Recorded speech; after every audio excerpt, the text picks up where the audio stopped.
Hello बच्चों, कैसे हैं आप सब बढ़िया, मस्त, बिंदास, झक्कास। लास्ट क्लास की बात करें तो हमने मोलैरिटी एंड मोल फ्रैक्शन के बारे में पढ़ा था, उसके डेफिनेशन के बारे में जाना और साथ ही साथ फार्मूला एक्सप्रेशन क्या होता है मोलैरिटी एंड मोल फ्रैक्शन पे। तो ये सब ऑलरेडी लास्ट क्लास में डिस्कस कर चुके थे। आज हम लोगों को न्यूमेरिकल्स प्रॉब्लम करना है मोलैरिटी एंड मोल फ्रैक्शन पे बेस्ड। तो चलो यार आज के लेक्चर स्टार्ट करते हैं। सबसे पहले यार मैं फिर से एक बार मोलैरिटी एंड मोल फ्रैक्शन के बारे में शॉर्ट में बता देता हूं। सबसे पहला हमारे पास था मोलैरिटी को डिनोट करते हैं कैपिटल एम से। यदि मैं फॉर्मूला लिखूं मोलैरिटी का तो क्या होता है, moles of solute divided bye में वॉल्यूम ऑफ सॉल्यूशन इनटू में वॉल्यूम ऑफ सॉल्यूशन। ये किस यूनिट में होता है, लीटर में होता है। यदि आपको वॉल्यूम ऑफ सॉल्यूशन ml में लिखना हो तो यहाँ ml में रखने के लिए इनटू 1000 करना पड़ेगा ऊपर। क्यों, लीटर को ml में कन्वर्ट करना है ना, तो इसलिए बाय 1000 वो 1000 ऊपर चला जाता है। और ओके, ये मोलैरिटी हो गया। यदि मान लो कहीं आपको 2 मोलर सॉल्यूशन दिया है, इसका मतलब क्या होता है, मोलैरिटी को डिफाइन कैसे किए थे, moles of solute dissolve in 1 litre of solution. मतलब आपके पास 1 लीटर सॉल्यूशन है, उस 1 लीटर सॉल्यूशन में सॉल्यूट का मोल्स कितना है, इसे ही मोलैरिटी कहते थे। मान लो आपके पास कोई सॉल्यूशन का मोलैरिटी गिवन है 2 मोलर, कोई एक सॉल्यूशन है उसका कॉन्सेंट्रेशन दिया है 2 मोलर। इसका क्या मतलब आप समझोगे, इसका मतलब ये हुआ कि वहां 2 मोल सॉल्यूट प्रेजेंट है इन 1 लीटर सॉल्यूशन। 1 लीटर सॉल्यूशन में 2 मोल सॉल्यूट का प्रेजेंट है, समझे। और इसी तरह से मान लो यार 1 मोलर सॉल्यूशन है, इसका मतलब 1 मोल सॉल्यूट प्रेजेंट होगा इन 1 लीटर सॉल्यूशन। अब 1 मोल 2 मोल इसका क्या मतलब समझेंगे, इसका मतलब ये है कि वहां मान लो 2 मोलर सॉल्यूशन, इसका मतलब 2 मोल solute present in 1 litre solution. इसका मतलब 2 मोल सॉल्यूट, 2 मोल यानी 2 × 6.022 × 10⁻23 molecules of solute in 1 litre of solution. ये इसका मतलब है। यानी फिजिकली आप यदि इमेजिन करना चाहो तो अब आप लोग कर पा रहे होंगे। ये तो हो गया मोलैरिटी की बात। यूनिट ऑफ मोलैरिटी क्या होता था, मोलर, मोल पर लीटर भी जिसे कहा जाता है। दूसरा यूनिट क्या था, दूसरा कॉन्सेंट्रेशन टर्म क्या था, मोलैलिटी जिसे डिनोट किया जाता है स्मॉल m से। यदि मैं मोलैलिटी का एक्सप्रेशन लिखूं क्या हो जाता है, तो यहाँ पे मोल्स ऑफ सॉल्यूट बाय में क्या आ जाता है, वेट ऑफ सॉल्वेंट। और ये भी वेट ऑफ सॉल्वेंट किस यूनिट में, केजी में। यदि आपके पास सॉल्वेंट का वेट ग्राम में है तो इसके लिए यहाँ पे इनटू 1000 कर देना, यहाँ पे वेट ऑफ सॉल्वेंट ग्राम में रख देना, हो जाएगा। मतलब डिफाइन कैसे कर सकता हूँ, it is the moles of solute present in 1 kg of solvent. ध्यान देना यार, यहाँ पे सॉल्वेंट है और मास जो यूनिट है वो केजी सॉल्वेंट है, जबकि यहाँ पे क्या था, वॉल्यूम ऑफ सॉल्यूशन था। गलती होता है इसलिए आपको गलती नहीं करना है, गलती होगा इसलिए आप लोग लिखना हो तो लिख लो कि यहाँ पे सॉल्वेंट, यहाँ पे सॉल्यूशन अलग से मेंशन कर लेना। बार बार ये गलती हो जाता है। मोलैलिटी पूछो बच्चों से तो moles of solute by weight of solution in KG के जगह पे बहुत बार ग्राम कर देते हैं, तो यार ये सब गलती नहीं करनी है, ठीक है। तो ये तो हो गया मोलैलिटी के बारे में। इसी तरह से मान लो यार कोई सॉल्यूशन का कॉन्सेंट्रेशन दिया है 2 मोलर और सॉल्यूशन इज 2 मोलर। इसका क्या मतलब समझेंगे, इसका मतलब ये हुआ कि 2 मोल सॉल्यूट प्रेजेंट होगा इन 1 kg of solvent. 2 mole solute in 1 kg of solvent. अब 2 मोल सॉल्यूट का मतलब क्या होगा, 2 × 6.022 × 10⁻23। इतने पार्टिकल्स, इतने मॉलिक्यूल सॉल्यूट का प्रेजेंट होगा 1 kg सॉल्वेंट में। यानी 1 kg सॉल्वेंट हमारा, उसमें इतने 2 मोल सॉल्यूट प्रेजेंट होगा। ये मतलब है 2 मोलर का। एक और बहुत ही इंपॉर्टेंट पॉइंट और बताया था कि मोलैरिटी और मोलैरिटी में वॉल्यूम आ गया, जिसके वजह से ये टेम्परेचर डिपेंडेंट होता है। याद है ना, टेम्परेचर डिपेंडेंट। क्यों, वॉल्यूम टेम्परेचर के साथ चेंज करता है और टेम्परेचर के साथ वॉल्यूम चेंज करेगा, तो ऐसे में क्या हो जाएगा, मोलैरिटी टेम्परेचर पर डिपेंड करेगा।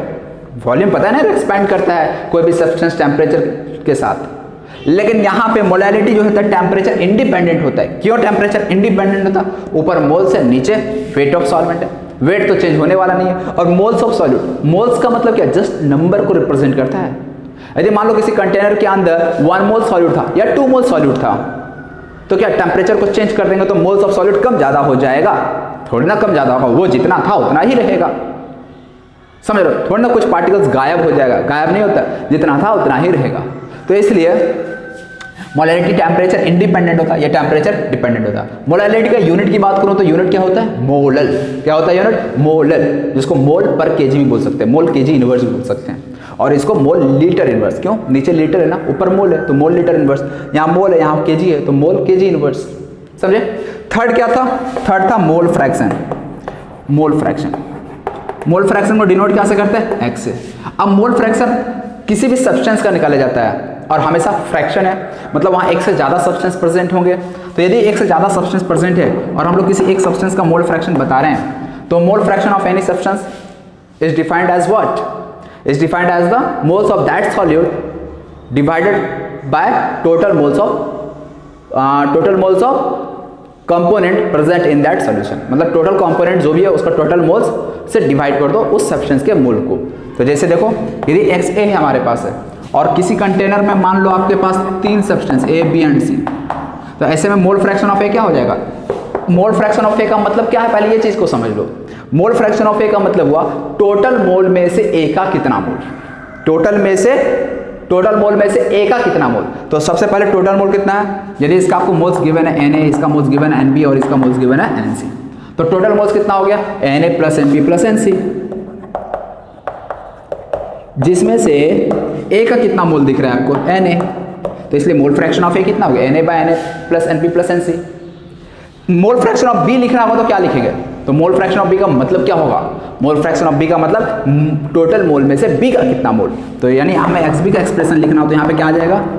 टोटल मोल में से B का कितना मोल, तो NB बाय में Na plus NB plus NC, और XC लिखना हो तो NC upon Na plus NB plus NC। तो इस तरह से हम लोग मोल फ्रैक्शन को लिख सकते हैं। क्लियर है? तो ये तो हो गया मोल फ्रैक्शन का। और एक इंपॉर्टेंट बताए थे मोल फ्रैक्शन का सम ऑलवेज क्या होता है? 1। मान लो 3 सब्सटेंस है तो XA plus XB plus XC का वैल्यू 1 होगा। मान ले किसी कंटेनर में 2 ही सब्सटेंस है A एंड B, तो ऐसे में मोल फ्रैक्शन का सम 1, मतलब XA प्लस XB का वैल्यू 1 होना चाहिए। मान ले किसी कंटेनर में 4 सब्सटेंस है A, B, C and D, तो ऐसे में XA plus XB plus XC plus XD equal to 1। यदि 4 सब्सटेंस है तो यदि आपको 3 का पता है मोल फ्रैक्शन, तो चौथे के लिए आप क्या करोगे? 1 में से उस तीनों का घटा दोगे, माइनस कर दोगे।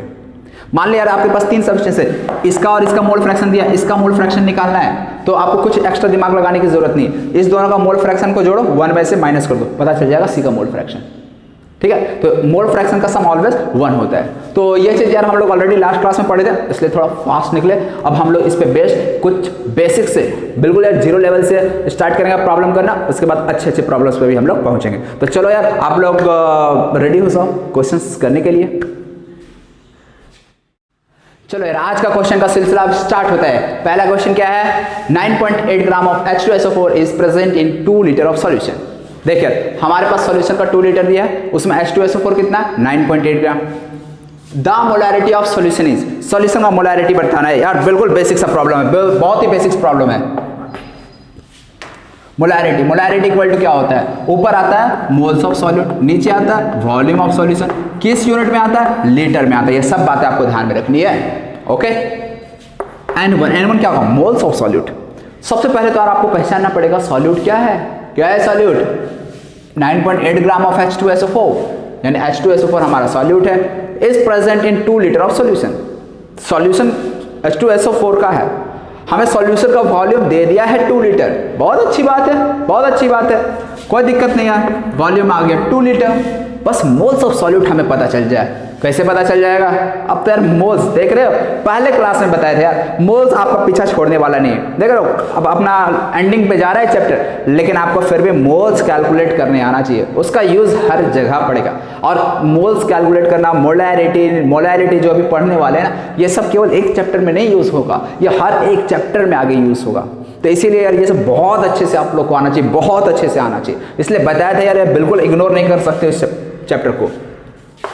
मोल्स ऑफ सॉल्यूट, अब देखिए डायरेक्ट कर देता हूँ यार मैं, ठीक है ना, अब बच्चों की तरह नहीं मैं अलग से मोल्स ऑफ सॉल्यूट निकालूंगा।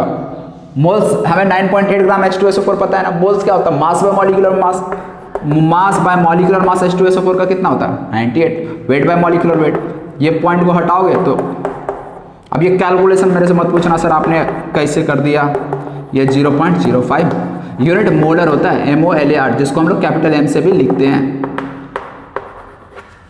कभी कभी मोल लीटर इनवर्स भी आपको दिख सकता है, तो आपको घबराने की जरूरत है नहीं। तो ये हो गया हमारा पहला सवाल, आंसर था 0.05, सो सिंपल। नेक्स्ट क्वेश्चन पे आते हैं। Next question, the amount of H2SO4 present in 400 ml of 0.1 molar solution of acid is what? बताना है आपको H2SO4 का कितना अमाउंट प्रेजेंट होगा यदि वॉल्यूम ऑफ सॉल्यूशन 400 है, सॉल्यूशन का मोलैरिटी दिया है 0.1। अब देख रहे हैं मोलैरिटी दिया है, 400 ml सॉल्यूशन है, आपको बताना amount of H2SO4। Amount of H2SO4 का मतलब वेट ऑफ H2SO4 बताना है। समझे? चलो यार देखो, मोलैरिटी इक्वल टू क्या होता है? Moles of solute by volume of solution in litre. सवाल पढ़ो, amount of H2SO4 present in 400 ml of 0.1 molar solution of acid. 400 ml solution का वॉल्यूम है, समझना यार इस चीज को। मोलैरिटी क्वेश्चन में दिया है 0.1। मोल्स ऑफ सॉल्यूट पता है क्या? नहीं पता है, नहीं पता है, कोई बात नहीं, लिखो मोल्स ऑफ सॉल्यूट की जगह पे N1। आगे वॉल्यूम ऑफ सॉल्यूशन कितना है? 400 ml। ये ml है, हमें तो यहाँ वॉल्यूम जो रखना होता है वो ये लीटर में रखना होता है। 400 ml को लीटर में कैसे कन्वर्ट किया जाए? बाय 1000 कर दो, या फिर यदि यहाँ पे वॉल्यूम ml में लिख रहे हो तो ये 1000 को ऊपर भेज सकते हैं हम, समझे? ऑलरेडी यार बताया भी था ना ये चीज़ तुम लोगों को। यदि वॉल्यूम को ml में यहाँ रख रहे हो तो इनटू 1000 करना, नहीं बोलना। तो चलो यार यहाँ से जो जो कट रहा है काट दो। ये पॉइंट से एक जीरो इधर आएगा, ये जीरो नहीं, ये उड़ेगा नहीं। तो यहाँ से 1/10 मोल्स ऑफ सॉल्यूट के क्या रहेगा? Weight by molecular wait. Molecular weight क्या आ जाएगा? H2SO4 है। मॉलिक्यूलर वेट कितना होता है H2SO4 का? 98। अब तो यार याद हो गया होगा तुम लोगों को मेरे ख्याल से। चलो तो यहाँ से अब W एक वेरिएबल, यही तो बताना था, अमाउंट ऑफ H2SO4 हो गया, कैलकुलेशन अब बच गया, मैथ्स बच गया, बाकी हो गया केमिस्ट्री का काम खत्म।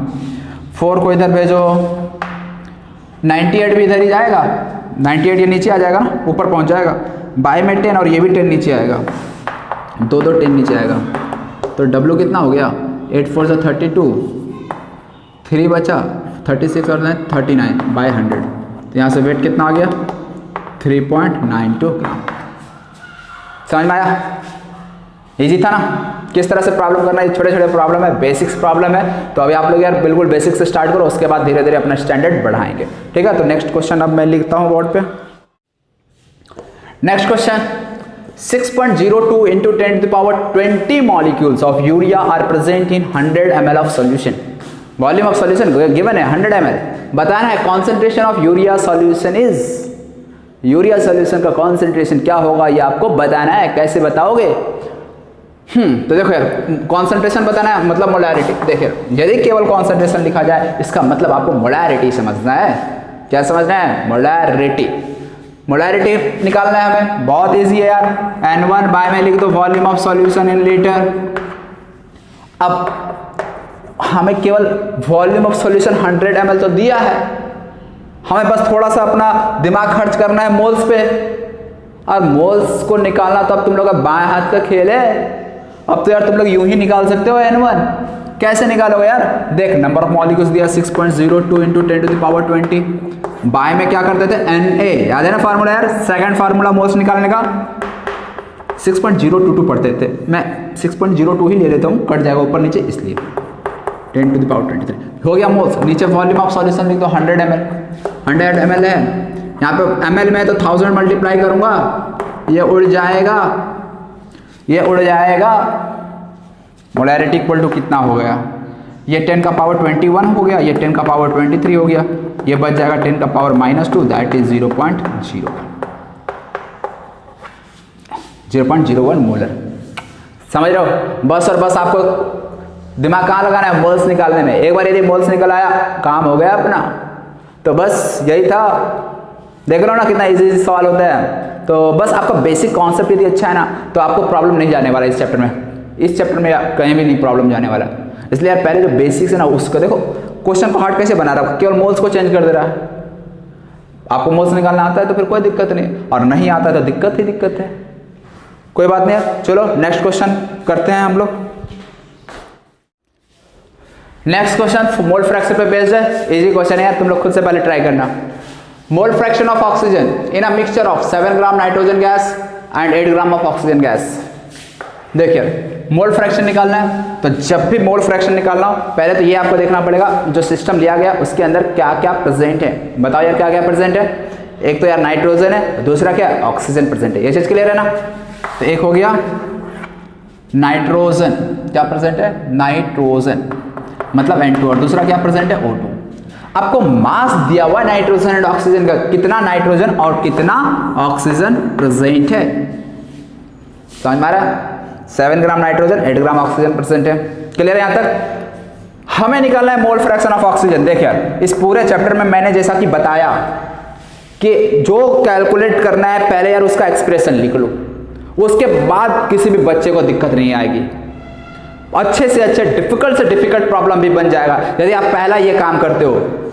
आपको पहले जो निकालना है ना उसका फॉर्मूला लिखना है, एक्सप्रेशन लिखना है, उसके बाद आपको दिमाग लगाना है कि यार हमको क्या क्या आगे करना पड़ेगा, समझे। मोल फ्रैक्शन ऑफ O2 हमें क्या क्या जरूरत पड़ेगा, O2 का मोल्स और नीचे टोटल मोल्स। टोटल मोल्स में क्या क्या आ जाएगा, O2 और N2 का मोल्स।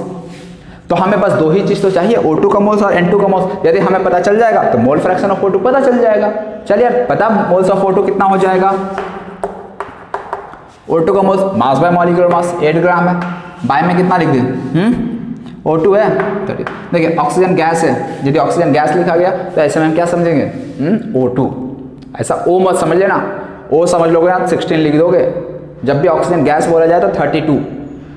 और इवन जब तक एलिमेंट ना लिखा, एटम ना लिखा जाए, ऑक्सीजन एटम, तब तक 16 लेना भी नहीं है। यदि केवल ऑक्सीजन भी लिखा तो आपको ऑक्सीजन गैस ही समझना है, मतलब O2 समझना है, क्योंकि ऑक्सीजन किस फॉर्म में एग्जिस्ट करता है, O2 के फॉर्म में ना। नाइट्रोजन किस फॉर्म में एग्जिस्ट करता है, N2 के फॉर्म में ना। हाँ ऑक्सीजन एटम, नाइट्रोजन एटम लिख दिया गया तो फिर आप ऑक्सीजन और नाइट्रोजन ले लोगे, फिर 16 और 14 जो एटॉमिक मास होता है वो यूज़ करोगे, अदरवाइज मॉलिक्यूलर मास यूज़ करना, क्योंकि कोई भी एलिमेंट मॉलिक्यूल के फॉर्म में एग्जिस्ट करता है, इसलिए उसका मॉलिक्यूलर मास लेना है, ये अंडरस्टूड रहता है। तो ये 8 4 14 मोल्स ऑफ N2 कितना हो जाएगा, कितना 7 ग्राम है, बाय में 28 कितना आ गया 1/4। मतलब दोनों का मोल फ्रैक्शन जो है 1/4 है। यदि दोनों का मोल्स पता चल गया तो मोल फ्रैक्शन बताया जा सकता है कि नहीं, बिल्कुल यार। O2 का मोल फ्रैक्शन बताना है ना, मोल्स ऑफ O2, ऊपर रखो मोल्स ऑफ O2, नीचे क्या आएगा टोटल मोल्स। टोटल मोल्स में O2 का प्लस N2 का, दैट इज 1/4 प्लस 1/4। देखिए ये 1/4 हो जाएगा और नीचे 4 LCM आ जाएगा 2/4। ये 4 पर उड़, ये बड़ा वाला डिवाइड का साइन है, 4 पर उड़ जाएगा, बच जाएगा 1/2, दैट इज 0.5। कैलकुलेशन देखिए यार, एक ही चीज़ को कैलकुलेट करने का बहुत तरीका होता है, जैसे भी करो, मैंने ऐसे कर दिया। एलसीएम लिया 4 4 2/4, ये भी डिवाइड में, ये भी डिवाइड में कट गया, समझ रहे हो ना। ये सब छोटी छोटी, देखिए अभी छोटी छोटी बातें बता दे रहा हूँ मैं। ये 1/4 था, ये डिवाइड है ना, इसको इनटू में कन्वर्ट कर दो। यदि तुम डिवाइड नहीं लिखना चाहते तो इनटू में लिख दो, उसके बाद फिर क्या करना पड़ता, ये जो चीज़ है ना उसको पलट करके लिख दो। यदि ये डिवाइड से बड़ा डिवाइड से आपको प्रॉब्लम हो रहा हो ना, तो कैलकुलेशन के लिए डिवाइड हटाओ, इसको जस्ट पलट के लिख दो 4/2, ये इनटू में आ गया, फिर जो कट रहा है काट दो, ठीक है। अभी स्टार्टिंग है इसलिए यार बता दे रहे हो सकता है यार कुछ बच्चे को नहीं पता हो, तो कोई बात नहीं है, परेशान होने वाली बात नहीं है। तुम लोग सामने होते तो और अच्छे समझ में आता क्या बताना है क्या नहीं बताना, कहाँ प्रॉब्लम जा रही है, ठीक है। तो मोल फ्रैक्शन ऑफ O2 कितना आ गया 0.5, और हमें यही तो निकालने को बोला गया था। मान ले यार N2 का मोल फ्रैक्शन कौन वो कैलकुलेट करने बोला जाता है, मोल फ्रैक्शन ऑफ N2 क्या होगा, क्या होगा। तो क्या अब मैं moles of N2 divided by total moles लिखूंगा, बता दे बच्चा, क्या ये लिखना पड़ेगा, नहीं, इतना करने की अब जरूरत है नहीं। निकाल सकते हो, ऐसे भी निकाल सकते हो, लेकिन इतना करने की जरूरत नहीं है। यदि हमें O2 का मोल फ्रैक्शन पता चल चुका 0.5, तो N2 का मोल फ्रैक्शन कितना हो जाएगा 1 माइनस 0.5, दैट इज 0.5, क्योंकि हमें पता है यार दो ही सब्सटेंस प्रेजेंट है, N2 एंड O2, और दोनों का मोल फ्रैक्शन का सम 1 होगा। यदि एक का मोल फ्रैक्शन 0.5 है तो दूसरे का मोल फ्रैक्शन भी 0.5 ही होगा, सम 1 करना है ना, इसलिए, समझे। तो इस तरह से यार मोल फ्रैक्शन पे बेस्ड यदि क्वेश्चन आए तो आप ऐसे करना। एक गलती जो करते हैं जनरली बच्चे क्या गलती करते हैं, मोल फ्रैक्शन ऑफ O2 निकालने को बोला गया है, तुरंत दिमाग लगाते हैं मोल फ्रैक्शन ऑफ O2, इसका मतलब हमें O2 का मोल्स ऊपर रखना है, बाय में टोटल मोल्स। तो वो गलती या जल्दी में ऐसा भी कर देते हैं, O2 का 8 ग्राम है डिवाइडेड बाय 8 प्लस N2 का 7, मतलब मास को ही डिवाइड कर देते हैं। तो याद रखना, मास को आपको डिवाइड नहीं करना, आपको मोल्स को डिवाइड करना है। इसलिए यदि कहीं मास आपको दिया है तो पहले आप उसको मोल्स में कन्वर्ट करोगे, फिर मोल्स में कन्वर्ट करने के बाद मोल फ्रैक्शन निकालोगे। जल्दी में ऐसा नहीं कि जो मास दिया मास को ही डाल के आंसर निकाल दिए, और ऑप्शन में आपके सामने रहेगा, जब ऑब्जेक्टिव क्वेश्चन बनेगा ना तो उसमें एक आंसर वो भी दिया रहेगा कि मास को कोई बच्चा मानकर बनाता है तो क्या आंसर आता है, और तुम लोग तो बना कर आओगे गलत आंसर, बिल्कुल यार कॉन्फिडेंट, मेरा तो आंसर मैच कर गया था टेस्ट में, और जैसे ही आओगे ये कैसे गलत हो गया सर, ये मेरा गलत हो गया। फिर ये सब सिली मिस्टेक यही सब वजह से होता है। जल्दी भी हड़बड़ाना नहीं है, पेशेंस रखते हुए, फास्ट भी करना है लेकिन पेशेंस रखते हुए करना है, ठीक है। नोट कर लो यार, नेक्स्ट क्वेश्चन पे आते हैं। चलिए नेक्स्ट क्वेश्चन है 5.85 gram NaCl are dissolve in 90 gram water. 5.85 gram NaCl है, वाटर में डिजॉल्व किया गया, वाटर का वॉल्यूम दिया हुआ है 90 ग्राम, वॉल्यूम नहीं मास दिया हुआ है। मोल फ्रैक्शन ऑफ NaCl इज, अब आपको बताना क्या है मोल फ्रैक्शन। कैसे बताएंगे, कैसे बताएंगे, जो निकालना है पहले उसका एक्सप्रेशन लिखना है। NaCl का मोल फ्रैक्शन के लिए क्या क्या जरूरत पड़ेगा हमें, NaCl का मोल्स और किसका मोल्स का जरूरत पड़ेगा, H2O का मोल्स, बस ये दो चीज की जरूरत पड़ेगी। क्लियर है। अब बात आती है NaCl और वाटर का मोल्स कैसे निकाला जाए। बाएं हाथ में खेले ना अब आपके लिए, हाँ बिल्कुल। अब यार ये सब तो बताने की भी जरूरत नहीं पड़नी चाहिए मुझे। 5.85 डिवाइडेड बाय NaCl का मास निकाल लोगे, Na का होता है 23, Cl का होता है 35.5, इसको सम करोगे तो ये आ जाएगा 58.5। बताने की जरूरत नहीं होनी चाहिए, ये सब याद होना चाहिए। सोडियम का एटॉमिक मास, क्लोरीन का एटॉमिक मास 23 एंड 35.5, 58.5 आ जाएगा। ये बच जाएगा 1/10, 1/10 बच जाएगा ना ये, हाँ 0.1 NaCl का आ गया। अब आपको नेक्स्ट क्या निकालना है, वाटर। वाटर का मोल्स कैसे निकाला जाए, 90 ग्राम है तो 90/18 दैट इज 5। आपको इसका भी पता चल गया, इसका भी पता चल गया, कुछ बताने की जरूरत है नहीं। NaCl का मोल्स लिखो यार 0.1, नीचे में कितना 5 + 0.1, NaCl का 0.1 और वाटर का 5 है तो ये 5.1 आ गया। प्रॉब्लम सॉल्व करने के लिए 5 ही लिख देता हूँ ना, 5 + 0.1 मतलब 5.1, थोड़ा बहुत आंसर में इधर उधर आएगा ऐसे। चलो मैं एग्जैक्ट आंसर लिख देता हूँ, एग्जैक्ट आंसर जो होगा वो मैं देख के बता देता हूँ, 0.0196, 0.0196, ठीक है। ऐसे आपको यदि मान ले आपको एग्जाम में यदि आपको ये क्वेश्चन दिख जाए तो आप इतना कैलकुलेशन 5.8 5.1 लेकर नहीं करोगे, आप डायरेक्टली क्या करोगे 0.1/5 अप्रॉक्स में। उसके बाद ऑप्शन देख लो किसके अप्रॉक्स में पता चल जाएगा। ये करना हो तो ये 5/10, एक 10 और कर देना अपने तरफ से, 5 2 2/100 दैट इज 0.02। ये भी तो भैया 0.0196 है, 196 को राउंड ऑफ करेंगे तो 0.02 ही तो बनेगा, बताया था ना तुम लोग राउंडिंग ऑफ फिगर्स में। हाँ तो इसलिए यदि एग्जाम में आए तो आप डायरेक्ट राउंड ऑफ करके आंसर निकालोगे 0.02, समझे। तो चलो यार अब हम लोग एक दो क्वेश्चन मोलालिटी पे बेस्ड कर लेते हैं। चलो यार मोलालिटी पे बेस्ड ये पहला क्वेश्चन आपके लिए। क्वेश्चन क्या कहता है, calculate the molality of a solution containing 20 gram of NaOH in 250 gram of water. चलो यार तुम लोग स्टार्ट करो, देखो होता है या नहीं, हो जाना चाहिए उम्मीद है। मोलालिटी के लिए क्या क्या चाहिए, N1 कहता है मोल्स ऑफ सॉलिड, देखिए लिखा हुआ है 1 for solid 2 for solvent, moles of solid wait of solvent in kg।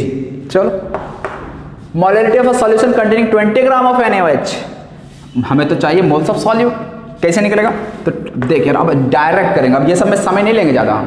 20/NaOH, NaOH का मास कितना होगा 23 + 16 + 1 40। तुम लोग बच्चों की तरह निकाल देना, अब मैं ये सब नहीं सिखाऊंगा। वेट ऑफ सॉल्वेंट 250 ग्राम, लेकिन ये ग्राम में हमें तो चाहिए kg में, तो बाई 1000 कर देंगे, मतलब बाई 1000 का मतलब ये ऊपर चला जाएगा इंटू 1000। इसको 250 × 4 काट छाट तुम लोग कर लेना यार। तो ये तो 2 × 1/2 और इधर 4, 2 मोल।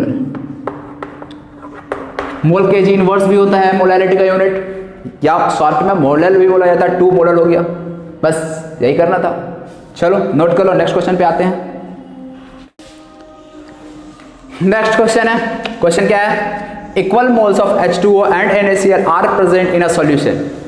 मतलब एक सॉल्यूशन है, सॉल्यूशन में क्या क्या प्रेजेंट है, NaCl एंड वाटर। सॉल्यूट क्या, सॉल्वेंट क्या रहा होगा, NaCl सॉल्यूट रहा होगा, वाटर सॉल्वेंट रहा होगा, water as a universal solvent. Hence molality of NaCl solution is, अब इस NaCl का जो सॉल्यूशन मिला इसका मोलालिटी क्या होगा। चलो लग रहा होगा तुम लोगों को देखकर यार इसमें तो कुछ नहीं दिया है, सर ने क्वेश्चन सॉल्व करने कुछ भी डाटा गिवन नहीं है, 4 ऑप्शन है, कैसे करें, कैसे करेंगे। हाँ नहीं दिया इसका मतलब क्या, सवाल थोड़ी ना ऐसा कि नहीं होगा, सवाल होगा और आप खुद करोगे। चलो यार स्टार्ट करो तुम लोग, हमें निकालना है मोलालिटी, डरने की जरूरत नहीं है, क्वेश्चन को देखकर डरने की जरूरत नहीं है, उसका सामना करना, तब तो यार जाके क्वेश्चन बनेगा। मोलालिटी क्या कहता है, मोल्स ऑफ सॉल्यूट बाय में wait of solvent in kg। अब देखिए हमें दोनों का मोल्स इक्वल दिया, एक चीज दिया इक्वल मोल्स।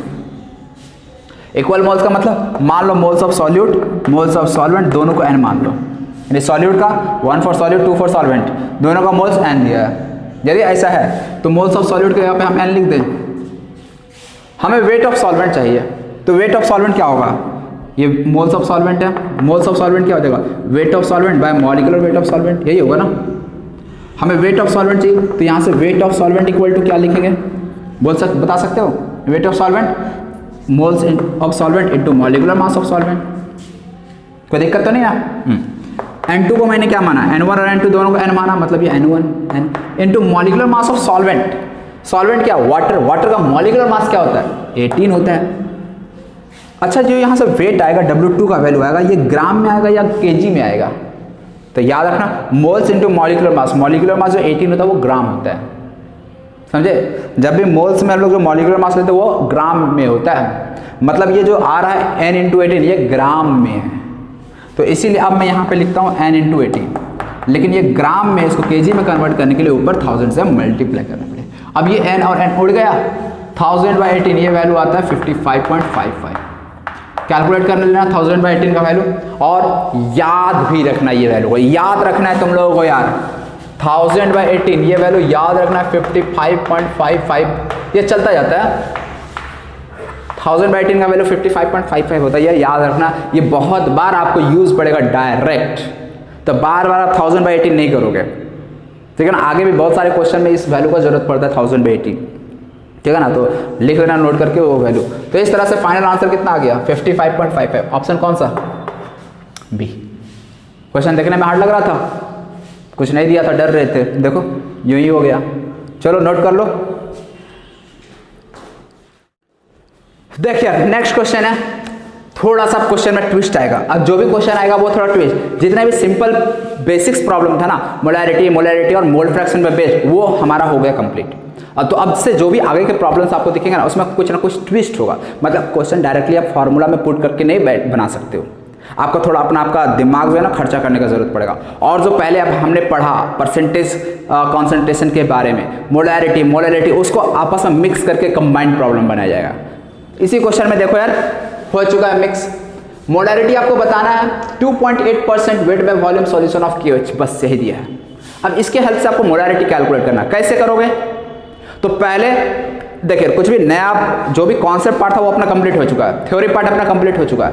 अब जो भी आगे के प्रॉब्लम्स होगा उसको आपको बेसिक्स जो बताया गया उसी को यूज करके, उसी को अप्लाई करके आगे आपको सॉल्व करना है, ठीक है। तो पहले वीडियो पॉज करो और थोड़ा 5-10 मिनट सोचो, यदि नहीं बनता है तो 5 मिनट नहीं 10 मिनट, नहीं बनता 10 नहीं 15 मिनट भी सोचना पड़े तो सोचो, लेकिन खुद से क्वेश्चन करने की कोशिश करो, ठीक है ना। ऐसा नहीं कि यार क्वेश्चन लिखे 2 मिनट ट्राई किए नहीं हुआ, चलिए यार सॉल्यूशन स्टार्ट कर देते सर का देखना, नहीं, सर के आंसर पे इतना जल्दी नहीं आना है, 10 से 15 मिनट पहले स्ट्रगल करो, उसके बाद आओगे। हमें मोलैरिटी निकालना है, सबसे पहला काम तो यार होता है फॉर्मूला लिखो जो कैलकुलेट करना है। तो मोलैरिटी के लिए N1 और V सॉल्यूशन चाहिए हमें, ये 2 चीज चाहिए ना। मोल्स ऑफ सॉल्यूट, सॉल्यूट का मोल्स चाहिए, तो सॉल्यूट का मोल्स कैसे पता चलेगा, कहीं तो सवाल में दिख ही नहीं रहा है, कोई बात नहीं। सॉल्यूट क्या है ये पता है, KOH सॉल्यूशन बोला गया, मतलब KOH हमारा सॉल्यूट है। यदि KOH हमारा सॉल्यूट है तो इसका मोल्स कितना हो जाएगा, तो weight by molecular weight of KOH, molecular weight of KOH कितना, तो देखो यार पोटेशियम का एटॉमिक मास 39, याद होना चाहिए यार, ये याद होनी चाहिए, मैं बताऊंगा नहीं, +16 + 1 17, तो कितना हो जाता है यार 39 और 17 56, ठीक है ना, 56 हो जाता है। अच्छा वॉल्यूम ऑफ सॉल्यूशन दिया है, नहीं ना, आपको मोल्स ऑफ सॉल्यूट दिया है ना आपको वॉल्यूम ऑफ सॉल्यूशन दिया, कुछ भी नहीं दिया है, क्या करोगे अब, तो कोई बात नहीं यार, हमें वेट पता चल जाए, सॉल्यूट का वेट कितना है तो मोल्स पता चल जाएगा KOH का, सॉल्यूट का मोल्स पता चल जाएगा, और वॉल्यूम ऑफ सॉल्यूशन नहीं दिया है। तो चलो यार अब क्या करना, सवाल को फिर से पढ़ो, अपने आप को आपको हिंट मिलता चलेगा। आपको सवाल में एक ही चीज दिया है 2.8% वेट बाय वॉल्यूम, बस यही सब कुछ छिपा हुआ था, सारा खजाना जो था ना यही था। 2.8% वेट बाय वॉल्यूम, इसका क्या मतलब हुआ बता सकते हो तुम लोग? मैं बताया था और नोट भी करवाया था कि यदि मान लो कोई सॉल्यूशन 10% वेट बाय वॉल्यूम है, ऐसा कहीं लिखा रहता है, इसका क्या मतलब होता है, इसका क्या मीनिंग है, तो 10% वेट बाय वॉल्यूम इसका मतलब 10 ग्राम सॉल्यूट इन 100 ml सॉल्यूशन, समझे। ऑलरेडी यार मैं बताया हूँ परसेंटेज कॉन्सेंट्रेशन में, जहाँ weight by volume percent note करने को भी कहा था मैंने, बोला था आगे यूज पढ़ने वाला है, तो यदि नहीं याद आ रहा ना तो पहले जाओ वहाँ देखो, उसके बाद यहाँ सॉल्यूशन पे आओगे, ठीक है। यदि 2.8% वेट बाय वॉल्यूम है तो इसका क्या मतलब हो गया बता सकते हो? इसका मतलब ये है कि इस सॉल्यूशन में 2.8 ग्राम सॉल्यूट होगा। सॉल्यूट की जगह पे क्या लिखूंगा मैं? KOH।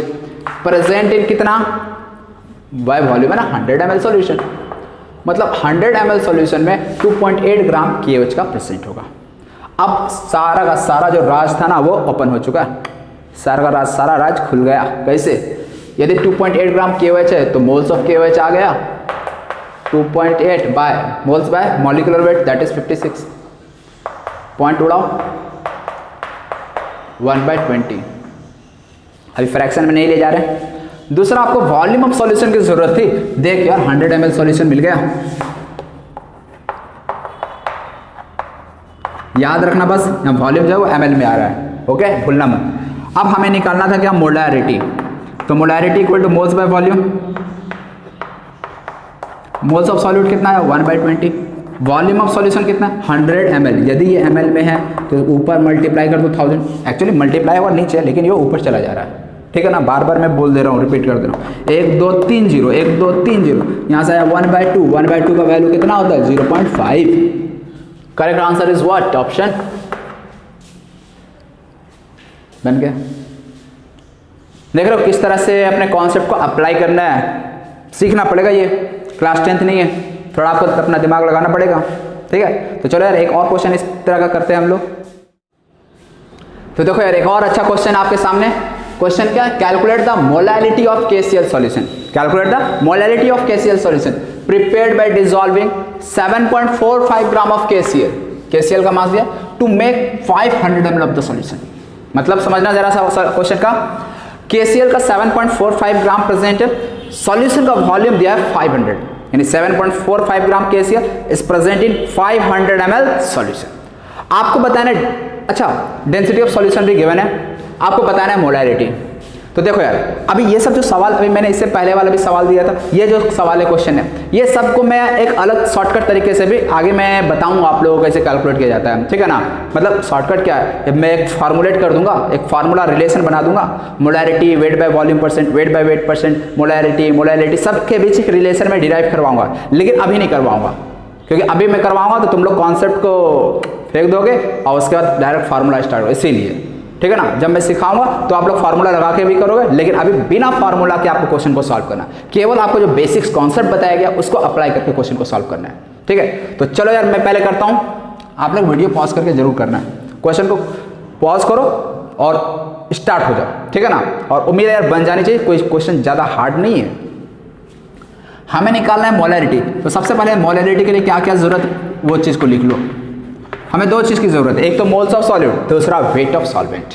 वेट ऑफ सॉल्वेंट अच्छा क्वेश्चन है। इस तरह के बहुत सारे क्वेश्चंस आगे भी आपको दिखेंगे और जो मैं स्टेट दूंगा उसमें भी बहुत सारे क्वेश्चन आपको दिखने वाले हैं। सबसे पहले यार KCl का 7.45 ग्राम, हमें इसका मोल्स चाहिए, तो मोल्स ऑफ KCl कितना हो जाएगा 7.45 और डिवाइडेड बाय में KCl 39.35.5 होता है ना, इसको सम करोगे तो ये 74.5 आ जाएगा।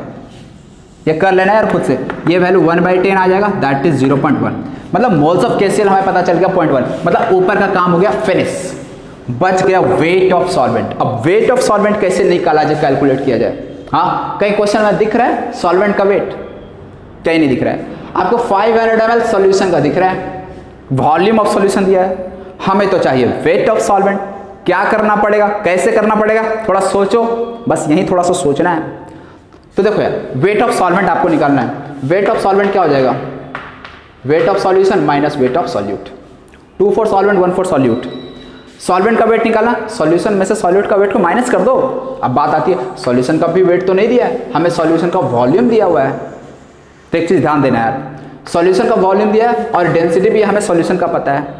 यदि डेंसिटी भी और वॉल्यूम भी पता है तो वहां से वेट ऑफ सॉल्यूशन निकल आएगा, बिल्कुल आ जाएगा यार निकल कर। चलो देखो डेंसिटी ऑफ सॉल्यूशन हो जाएगा वेट ऑफ सॉल्यूशन बाय में वॉल्यूम ऑफ सॉल्यूशन।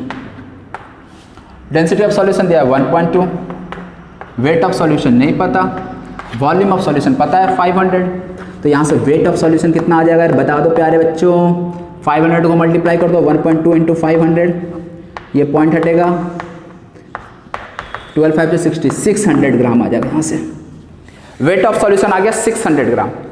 तो चलो यार यदि वेट ऑफ सॉल्यूशन 600 आ गया, इसमें से वेट ऑफ सॉल्यूट माइनस कर दो। सॉल्यूट का वेट कितना 7.45 ग्राम, माइनस कर दो, कितना बच गया वेट ऑफ सॉल्वेंट 600 माइनस 7.45, तो ये बच जाएगा 592.55 ग्राम, 592.55 ग्राम, ये हो गया वेट ऑफ सॉल्वेंट।